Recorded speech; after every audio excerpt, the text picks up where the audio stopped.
Hey everyone, welcome to our interview series for the Nonfiction Authors Association.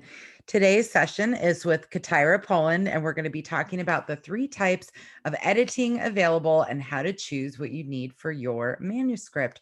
I'm your host, Stephanie Chandler. Thanks for spending time with us today.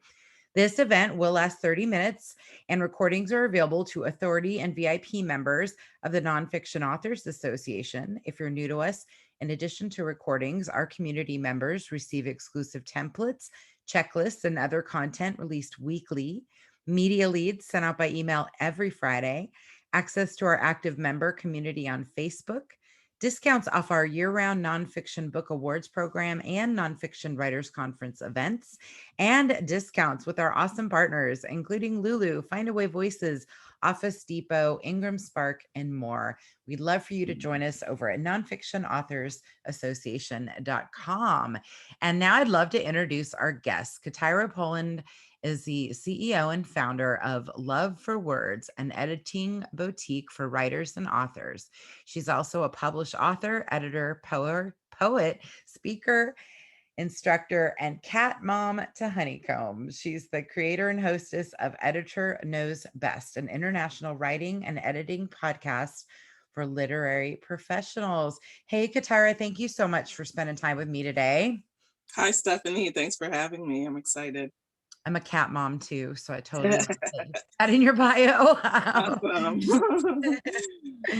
Awesome. So I love this topic. You know, you're an editor, and there really are three different types of editing available for manuscripts. And I think a lot of new writers aren't really familiar with those options. So I wanted to go through them. They're developmental editing, copy editing, and proofreading. You're primarily a developmental editor. So let's start there. Can you explain what developmental editing is?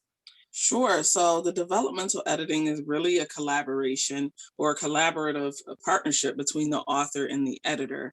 The developmental editor helps the author fill in an incomplete idea or an incomplete manuscript to transform it into a complete and a cohesive book.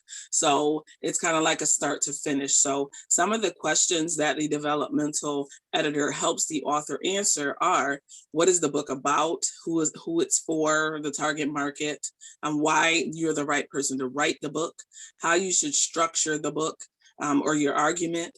Also, what should be included? What do your readers want to know? Why are your readers reading your book? Are you answering their questions? Are you resonating with your target market?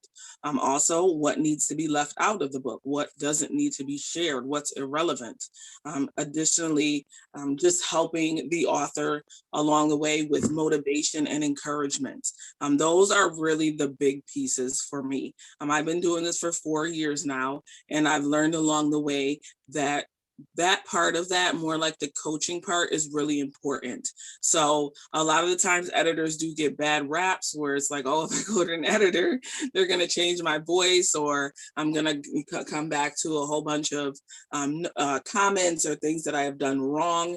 And I just want to reassure the writers and authors that we're not here to spar with you. We're not your opponent. We're here to help you. So I think it's very important to have a balance between you can do this better, or this is what I recommend. This doesn't sound or look good.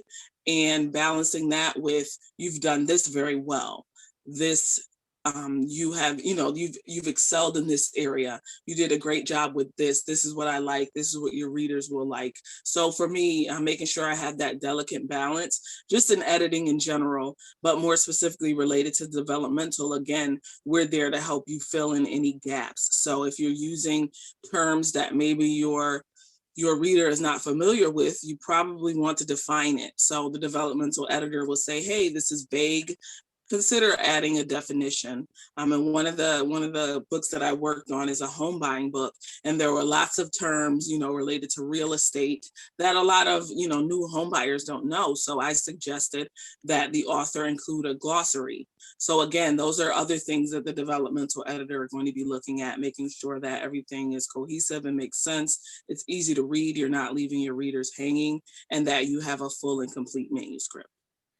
I'm glad that you emphasize that you're basically the advocate for the writer, and not the adversary. You're there to help make the manuscript so much better and Absolutely. really put a professional eye on a manuscript, because I think as writers, oftentimes we're so close to our own work, we can't even see Absolutely. what's missing, right? Definitely, definitely. I can attest to that as well. As you shared in the intro, I'm also an author, but when I write my books, I do hire an editor. Even though I'm an editor, I just recognize, I'm very close to the material, and that I do need an impartial party to edit for me. So, no, there's no shame in getting a professional to help you with that piece. Absolutely. So, developmental edit, I'm assuming you're using like track changes in the Yes. manuscripts. And then once you go through an entire manuscript and you submit it to the client, do they come back for a second developmental edit, or do they go on to copy editing? Well, I offer different packages. So the one and done package is one developmental edit, and then you move on.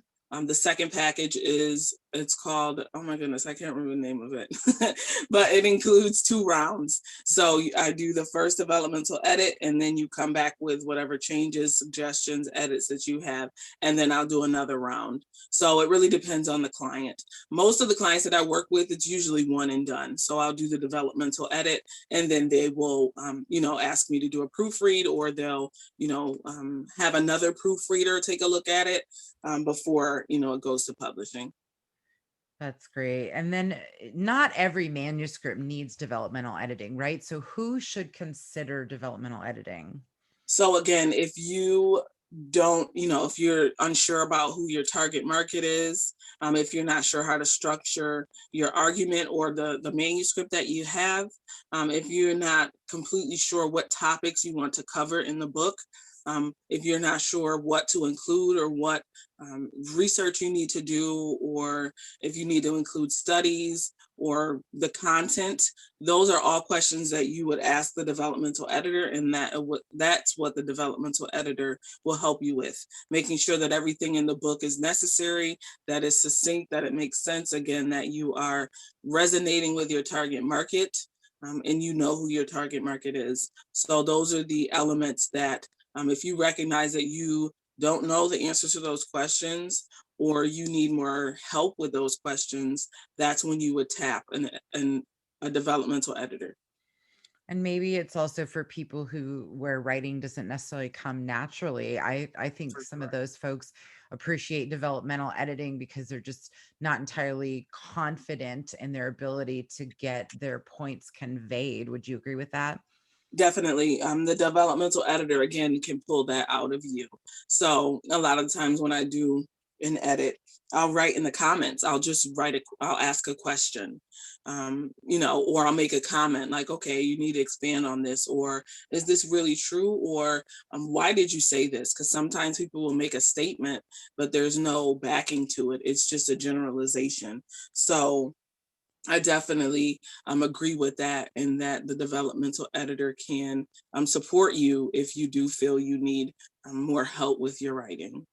Absolutely. That's great. So when you're thinking about three levels of editing, developmental is really the most comprehensive, intensive Yes, level of editing. But next yes, is copy editing, which I yes. personally feel that every manuscript can benefit from. Can you tell us about what copy editing is? For sure. So the copy editing is more so what comes to mind when people think of editing. So it includes the grammar, also your spelling, if there's repetition, inconsistencies, the sentence structure, things like that. Making sure that capitalization is there, that your tenses match up. That you're using plural and singular pronouns, and all those things correctly, that your subject and your verbs match up. Again, that you're spelling things correctly, and that it makes sense and it sounds good. So the copyright, it typically comes after the developmental edit.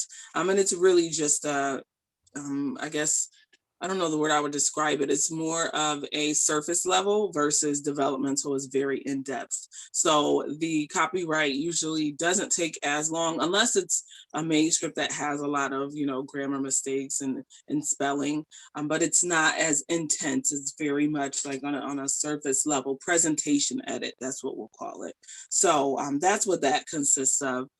So yeah, that's a little bit more about the copyright editing. So if you're someone who struggles with your spelling or grammar, or even, putting your sentences together, or, if you repeat a lot of words and things like that, then the copyright editor will come in and, they're able to assist you with that.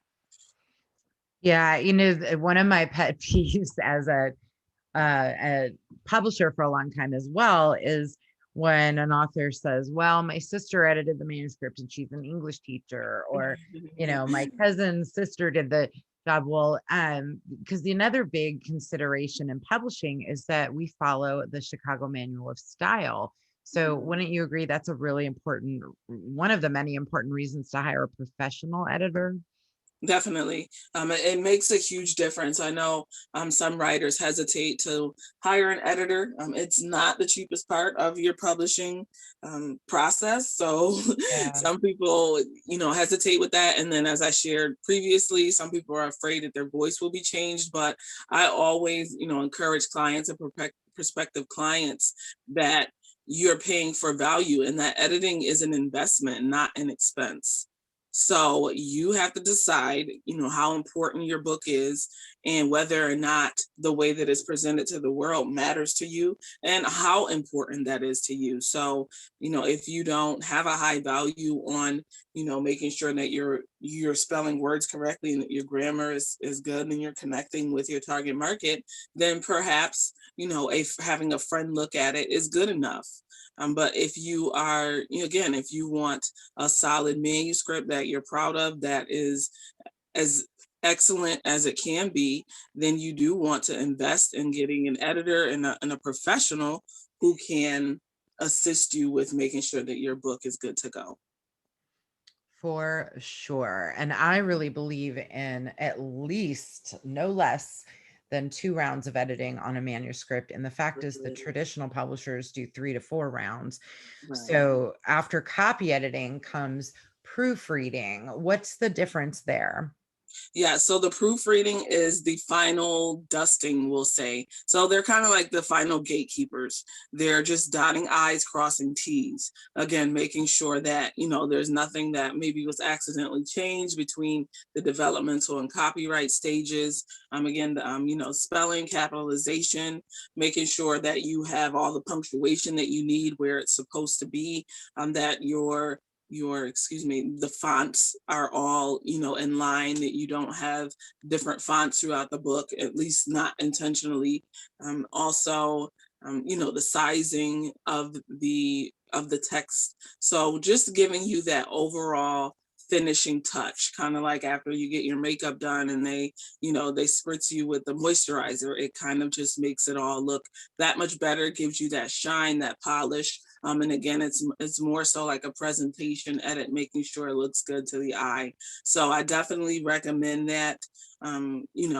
As your final stage. I will double back to the statement about having a friend who's a professor or an English teacher look over your manuscript. I don't want to discourage that. It Yeah. is good to have a second or third pair of eyes, and there's nothing wrong with having somebody look it over who's not a professional, but you don't, if you can help it, you don't want to skip over the professional altogether. So you can have that friend or family member who majored in English, or not even necessarily. Maybe they're just good at writing or they really enjoy reading. But I will also recommend that you have a professional officially look at it as well. That's a great point, because it's kind of almost like your beta readers. And if you Right. trust people to give you Exactly. editorial feedback, let them. Absolutely. It does add to your time frame, For but sure. I think editing is just so essential. How many rounds of editing do you typically recommend for manuscripts?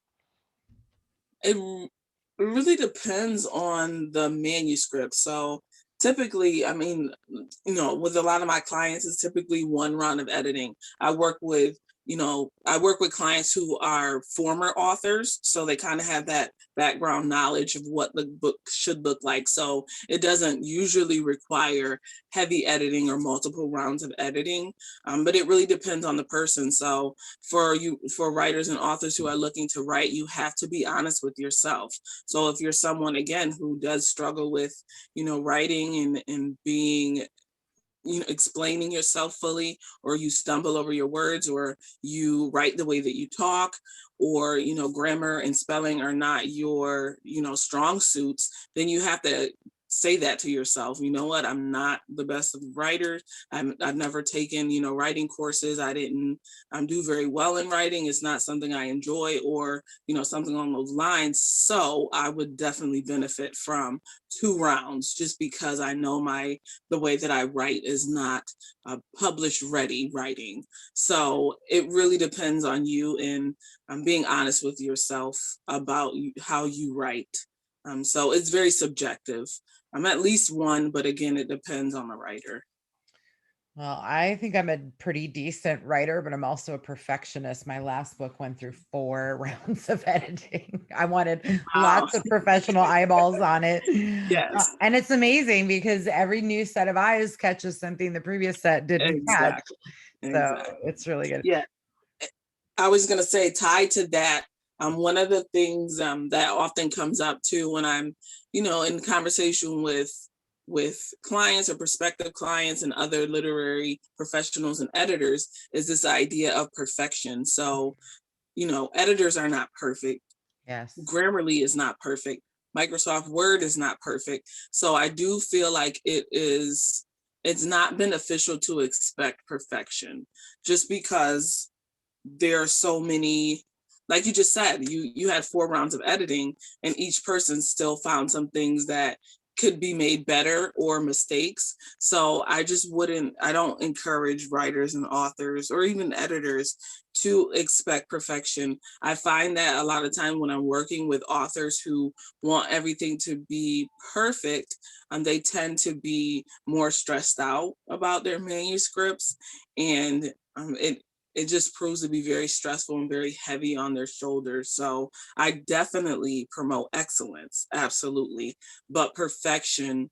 I think we gotta let go of that tight grip, especially having grace on ourselves, and the different programs that we use is really important in the editing and writing field. Well, and realistic expectations. I'm glad you said that because it is a human function and no human is going to catch every single error in a Right. manuscript. In a Right. 50, 40, 50, 60,000, 100,000 word manuscript. It's Yes. not possible. Yeah. So it is a human function and expectations should be set For sure. accordingly. This has been really interesting, Katara. What would be some of the top tips you'd want to have our listeners remember today?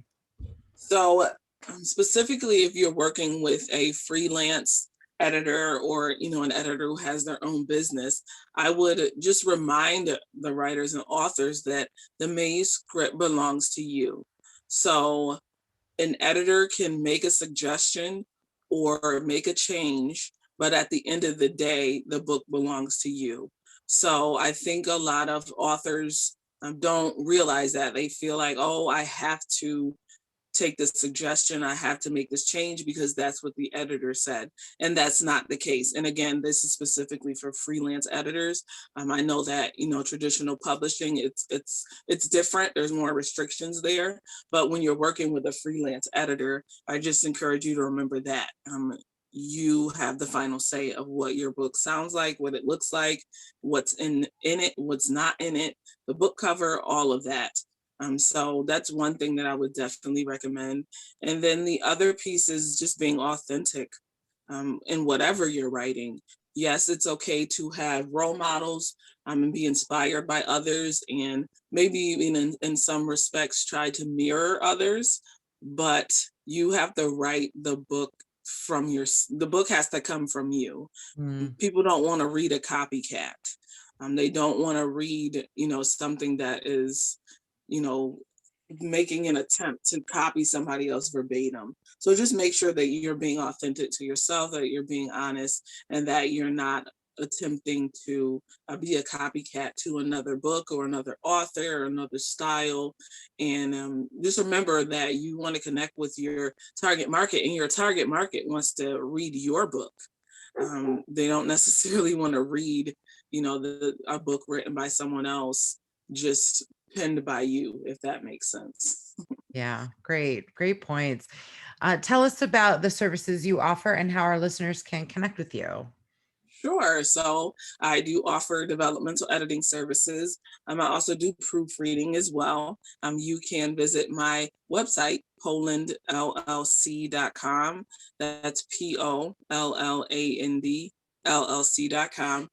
so you can head over there. I do have consultations up front, so we can make sure we are both on the same page, and it's will be a good fit for us to work together. And you can also listen to my podcast, anchor.fm/editor knows best. All right, Katira Poland, thank you so much for your time today. We really appreciate you. Thank you, Stephanie. It was an honor.